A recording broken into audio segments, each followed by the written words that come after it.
अखबार में आने के लिए परेशान हो। पहले तो ये गलत है कि हमेशा सुर्खियों में रहना चाहते हैं। अहंकारी आदमी ईमानदार हो सकता है। भैया मंत्री कुछ नहीं होता तो मंत्रिमंडल को खत्म कर दीजिए।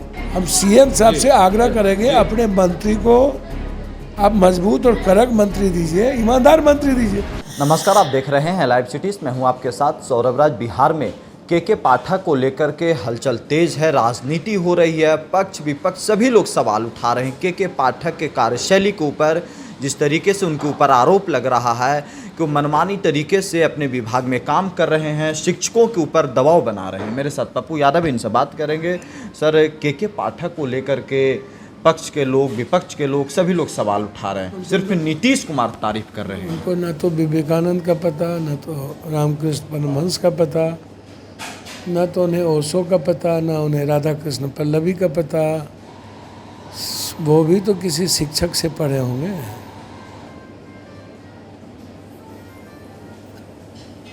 और परिस्थितियाँ भी तो बिल्कुल अलग है। कल के एजुकेशन, कल इतनी बड़े एजुकेशन माफिया था क्या? कल भट्टा स्कूल हुआ करता था, कल जिला स्कूल हुआ करता था। एक स्कूल गवर्नमेंट की थी, उसके लिए लोग तरसते थे। कल सेंट्रल स्कूल नहीं था, नवोदय नहीं था। जब हम लोग के दादा परदादा पिता पढ़ रहे थे तो कॉलेज ही तो थी, सरकारी कॉलेज ही तो थे। आप टीचर के सुधार के पहले उनको एक इन्वायरमेंट देंगे ना। मेरा सवाल के पाठक जी से बिल्कुल क्लियर है। मुझको आप ये बताइए, ये जो ज्ञान की बात करते हैं, आप गए माइंस में, सुधार पाए? सारी माफियागिरी चलती रही। आप गए दारू में, सुधार पाए? नहीं सुधार पाए। अब भैया पहले उनसे पूछिए ना। आपको क्या लगता है क्या हुआ? पूरा बिहार तो दारू चल ही रहा है ना, ट्रक पकड़े ही चल। दारू तो फैल गया और इनके समय तो दारू और फैला। माइंस की तो दादागिरी बढ़ गई थी। इनके समय क्या हुआ? माइंस की माफियागिरी, दादागिरी। तो इस शिक्षा विभाग को सुधार नहीं पाएंगे? भैया मुझको जहाँ ये गए, पहले आप उनका बैकग्राउंड देखिए ना। इनके बरबोलेपन के चलते सारी चीज़ें, इनका वर्किंग आप देखिए। ये कोई भी सेक्रेटरी, कोई भी पदाधिकारी इस तरह का आप देखते हैं सोशल मीडिया या अखबार में आने के लिए परेशान हो। पहले तो ये गलत है कि हमेशा सुर्खियों में रहना चाहते हैं। क्या कोई सेक्रेटरी सुर्खियों में सिर्फ नेता रहेगा, अधिकारी नहीं रह सकता है? नहीं, अधिकारी का आप कोड ऑफ कंडक्ट देखिए। उद्घाटन कोई भी चीज़ नेता करेंगे, ये नहीं कर सकते। ये रहेंगे उपस्थित।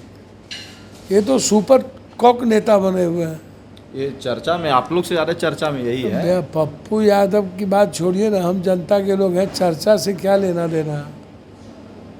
ये कोरोना में निकले थे, बाढ़ में निकले थे।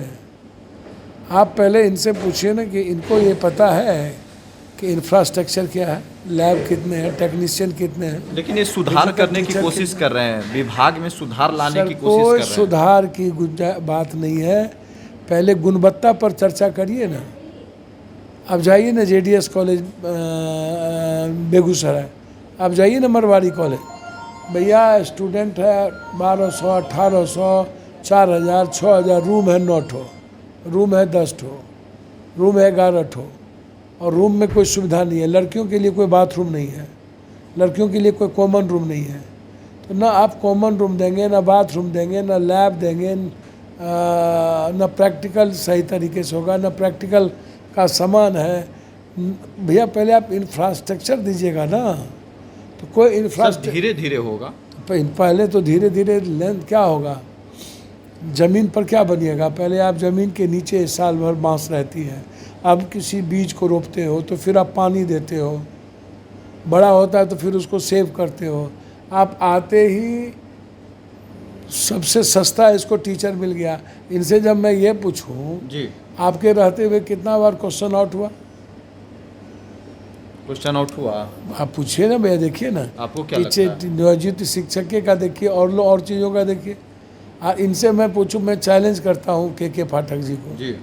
जो टीचर की बहाली हुई है उसमें आप 100 टीचर को सामने बैठाओ, तो बाहर के 100 टीचर को सामने बैठाओ जी, और आप इंग्लिश और मैथमेटिक्स और विज्ञान सामने रख दो और उसके बाद एग्ज़ाम लो, 3 बार एग्ज़ाम देने के बाद पास नहीं कर रहे हैं, तो सिर्फ टीचर का दोष नहीं ना आप दे सकते हैं भाई। एग्ज़ाम आप ले रहे हैं ना, तो एग्ज़ाम ले रहे हैं तो उस वक्त कैसे पास हो रहा है? पास तो आप ही का विभाग कर रहा है ना। कौन ले रहा है एग्ज़ाम? कंडक्ट कौन कर रहा है? लेकिन नीतीश कुमार तारीफ कर रहे हैं, कुछ भैया कारण है कंडक्ट क्या? कौन कर रहा है? हम पूछ रहे हैं कंडक्ट कौन कर रहा है एग्ज़ाम? पहले इनसे पूछिए ना, क्वालिटी और क्वांटिटी, ना गुणवत्ता है और ना संख्या है। इनसे पूछिए ना, हाई स्कूल 4000 कितना नहीं है बिहार में? ये हाई स्कूल पर क्यों नहीं बनाने पर जोर दे रहे हैं? ये मिडिल स्कूल बनाने पर क्यों नहीं जोर दे रहे हैं? मिडिल स्कूल नहीं है 6000 के लगभग। शिक्षक लोग परेशान है, सिर्फ शिक्षक को ये परेशान कर सकते हैं। ये कहावत है, कमज़ोर की बीवी सबके भौजाए, मजबूत की बीवी सबके माए। भैया से ने जीती तब भौजी के, गाँव घर में कहावत नहीं है? ये है क्या? आप पहले देखिए, नीतीश कुमार जी किसी भी पदाधिकारी का, मैं समझता हूँ ब्यूरोक्रेट गवर्नमेंट चलाती है। हम नीतीश कुमार जी अपने जनप्रतिनिधि के मोरल को, आप गलत कोई बात करेंगे तो आप गलत नहीं सुनिए, लेकिन आप इतनी ना सारे बीजेपी भी उस बात को उठा रही है, राजद उठा रही है, सीपीएम उठा रहा है, आपके जदयू के लोग उठा रहे हैं, लेकिन नीतीश कुमार नहीं सुन रहे। भाई नीतीश कुमार जी का ईमानदारी का मापदंड क्या है? हम मुख्यमंत्री जी से जानना चाहेंगे। वो मानते हैं कि के पाठक ईमानदार, कड़क, ईमानदार कौन चीज़ का? ईमानदार कौन चीज़? ईमानदार नहीं है भैया ईमानदारी का मतलब है होल आचरण, चरित्र, चिंतन से ईमानदार। चाल चरित्र ये सब अच्छा नहीं है। हद हो गया, गजब बात करते हैं। जहाँ जितना अहंकार, बाप रे बाप, अहंकारी आदमी ईमानदार हो सकता है। जहाँ अहंकार होगा वहाँ हरि नहीं होगा। ये इतना काम करने का तरीका हो सकता है भैया, काम करने का तरीका, राधा कृष्ण पल्लवी का काम करने का तरीका, कृष्ण, राम, बुद्ध, अब्दुल कलाम जी को कभी देखे आपने, जो दुनिया का नंबर 1 जीनियस है? होना क्या चाहिए बिहार में? हम आइंस्टीन का अहंकार देखे आपने? आपने किस दुनिया का जिसने निर्माण किया उसको अहंकार देखा आपने? अहंकार जहाँ होगा वहाँ निर्माण नहीं होगा, नहीं कर सकता ये निर्माण। ये ईगो से ग्रसित है, ये कम्प्लेक्स है। इसको कम्प्लेक्स होता है मंत्री से, चीज़ों से। इसको लगता है कि मंत्री होता क्या है? तो भैया मंत्री कुछ नहीं होता, तो मंत्रिमंडल को ख़त्म कर दीजिए।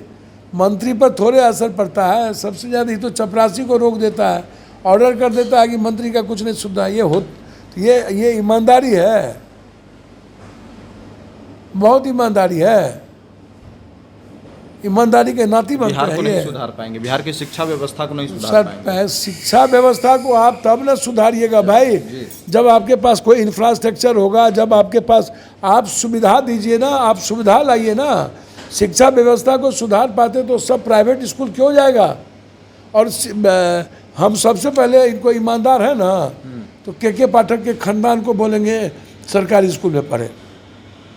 और ये ईमानदार है तो नीतीश बाबू को हम कहेंगे सबसे पहले नेता के बच्चे को सरकारी स्कूल में पढ़ाइए, आप प्राइवेट स्कूल रोकिए। बिहार में पदाधिकारी के बच्चे को सरकारी स्कूल में पढ़ाइए। ईमानदार है ना, तो सरकारी स्कूल में पढ़ाइए, सरकारी हॉस्पिटल में जांच कराइए। ईमानदारी का ढोंग पाठ पड़ जाएगा। मतलब खिचड़ी खाने के लिए ताला लगा करके गरीब और दलित, मिडिल क्लास के नीचे के बच्चे जाते हैं। ईमानदारी की बात करते हैं। ये ईमानदारी है तो के पाठक जी पहले 3 काम करके दिखाइए। और राधा कृष्ण पल्लवी को ईमानदारी को देखिए, जिसने राष्ट्रपति का पद छोड़ दिया और टीचर बनना सही किया है। ये दिखाते हैं, ना कहीं सुधार कर पाए इसके पहले, ना किसी क्षेत्र में सुधार हो पाया। और जहाँ जाते हैं वहाँ एनार्की पैदा करते हैं, वहाँ पर गाली गया। ये बिहारी को गाली देंगे? इनकी हैसियत है बिहारी को गाली देने की? बिहारी को गाली दे रहे हैं? मैं क्या बोले इन्होंने? ये इनकी ईमानदारी है। टीचर को कह रहे हैं ये इनकी ईमानदारी है, ये टीचर बोलेंगे? किसने ये राइट दिया? ये ईमानदारी है? ये संविधान से ऊपर है, छुट्टी दे देते। नीतीश कुमार को फैसला लेना हो। मुझे कह रहे हैं संविधान से ऊपर है, छुट्टी में भी कहते हैं पढ़ाओ, सबको छुट्टी, स्कूल को छुट्टी नहीं। 10 मिनट में कोई पहले जाएगा भाई, 10 मिनट बाद जाएगा। आप वो ये व्यवहार में है जी। ये लिखित ऑर्डर नहीं दे सकते, या कंपलसरी आप नहीं कर सकते कि 9 बजे आने का। 10 से 4 स्कूल चलेगी ना, जाएंगे टीचर 5-10 मिनट। ये तो प्रैक्टिकल है, भी प्रैक्टिकल है। आप ऑर्डर गिवर बनते हैं, आप सस्पेंड करने का डर दिखाते हैं। इसको पटना डीएम से बना, पटना डीएम से झगड़ गए छुट्टी के सवाल पर। सीएम साहब को पता नहीं है। हम सीएम साहब से आग्रह करेंगे, अपने मंत्री को आप मजबूत और कड़क मंत्री दीजिए, ईमानदार मंत्री दीजिए, कि ईमानदारी का ठोक पता चल जाएगा। मेरा सीधा है कि इस तरह के अफसर जो बिहारी को गाली दे, ओपन गाली देता है, अभी ना ये वायरल हुआ, ये हमेशा वायरल हुआ है, हमेशा गाली देता है ये। कभी बिहारी को, कभी टीचर को, कभी डिप्टी कलेक्टर को, कभी अपने सबऑर्डिनेट को, सबको गाली देता है ये। इसके पहले अपने सबऑर्डिनेट को गाली दिया है। तो इसीलिए इस तरह का आचरण, चरित्र, चिंतन पप्पू यादव बदलना चाहेगा, हम बदल देंगे। हम गाली क्यों देंगे भाई? हम पहले इंफ्रास्ट्रक्चर तय करेंगे जी। हम स्कूलिंग तय करेंगे। तो इसीलिए नीतीश कुमार जी सबसे पहले यदि ईमानदार है तो अफसर के और नेता के बच्चे को सरकारी स्कूल में जी और सरकारी कॉलेज में पढ़ाइए। ये जो प्राइवेट स्कूल और कॉलेजेस खुले हुए हैं, के पाठक को पहले जमीन पे काम करना होगा। के पाठक को जमीन का पता ही नहीं चलता है, वो जमीन पर जाएंगे ही नहीं, वो हवा में रहते हैं, इसको मतलब ही नहीं है। इसीलिए ये माफ़ी मांगे पूरे बिहार से, टीचर से ये माफ़ी मांगे, क्षमा मांगे, और नहीं तो इसको रिजाइन करना चाहिए, इसको उस पद से हटाना चाहिए, सस्पेंड करना चाहिए। शुक्रिया सर, थैंक यू।